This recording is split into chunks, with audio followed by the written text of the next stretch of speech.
Hey, good morning, friends. How is it going?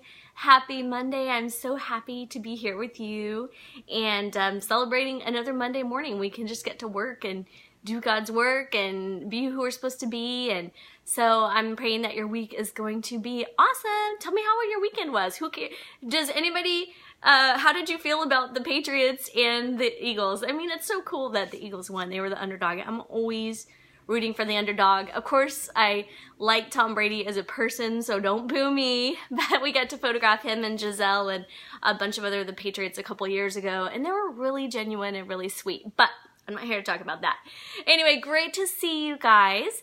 And hey, I just want to throw out this invite. If you are a lady looking for friends, I want you to come to our Propel on Thursday, February 8th. I meet so many new people, and it is one of the best ways that you can meet new girlfriends. We sit in tables, and I want to invite you, if you've never been, come. You're going to meet some amazing people, and we'd love to have you.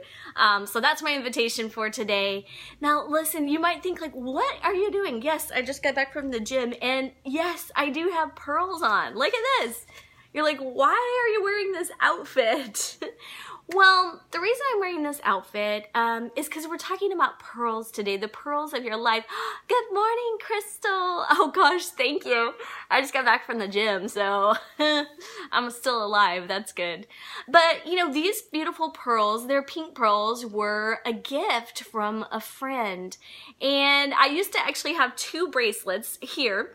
And one time I was taking Miranda to preschool in the morning, and I was like, oh, we'll go stop and feed the ducks. And I had the bracelets on. And so at Red Hill Pond, anybody down south, you remember Red Hill Pond. And so we are feeding the ducks, and I went like this to throw the bread or whatever we were feeding. And all of a sudden I watched in slow motion is these two pink pearl bracelets. They were solid pearls all the way around, come off my wrist and fly into the pond.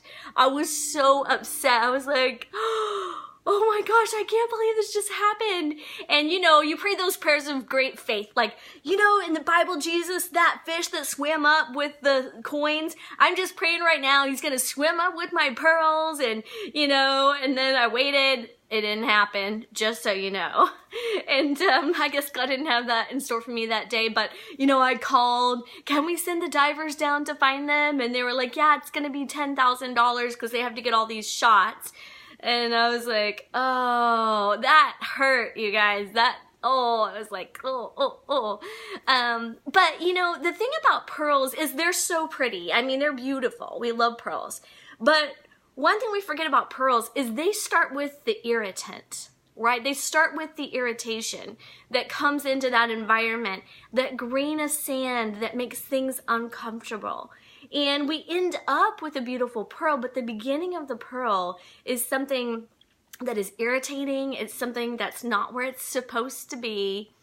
And, you know, sometimes in our lives, we can have those irritants. Like, oh, I'm too short, I'm too tall, I'm too fat, I'm too loud. People tell me I'm too loud all the time. People tell me I'm too shy all the time. People tell me this, that, the other. Or, you know, maybe you went through, like, you had a mom with an addiction, or, you know, a dad who was abusive or something like that. We all have these kind of irritants in our lives.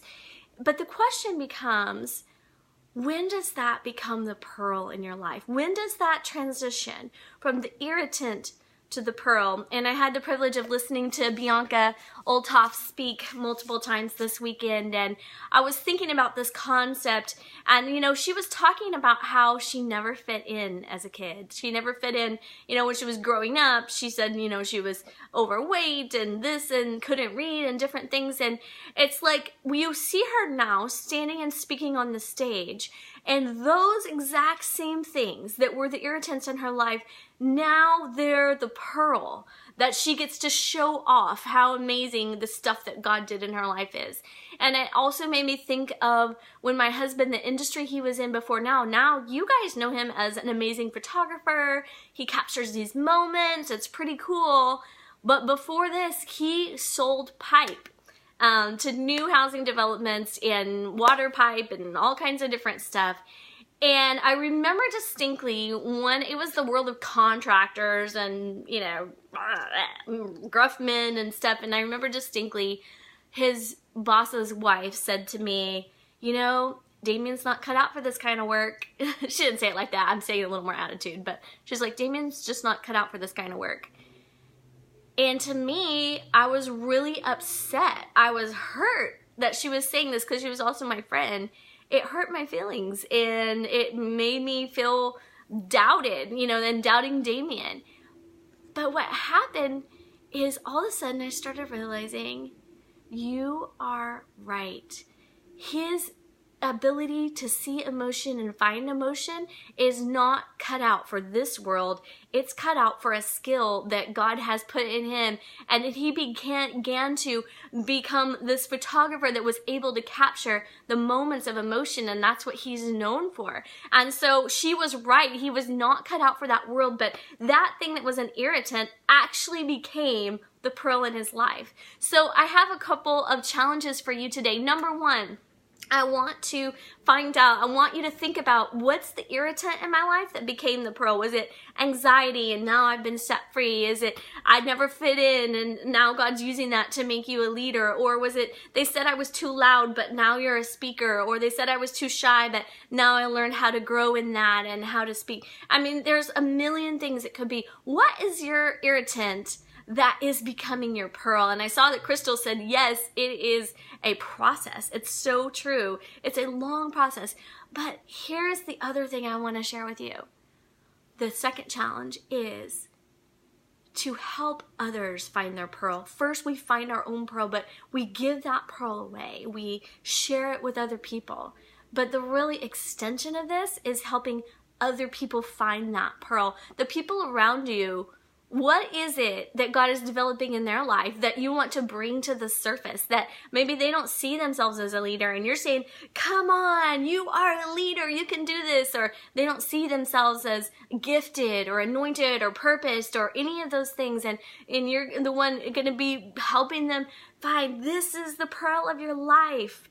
So I want to encourage you guys this morning to find your pearl, but also to help other people find their pearls and bring them out into the world, and that's going to be so amazing. So I love you all, and please tune in on Thursday. We're going to be talking about those back pasture times when you feel like nobody sees you, nobody's watching, you're just out watching the sheep, and what's going on during that time. It's important. The time that you're spending in the back pasture is important, and that's what we're going to be talking about on Thursday. So join us then at 8:30. I love you all. Mwah!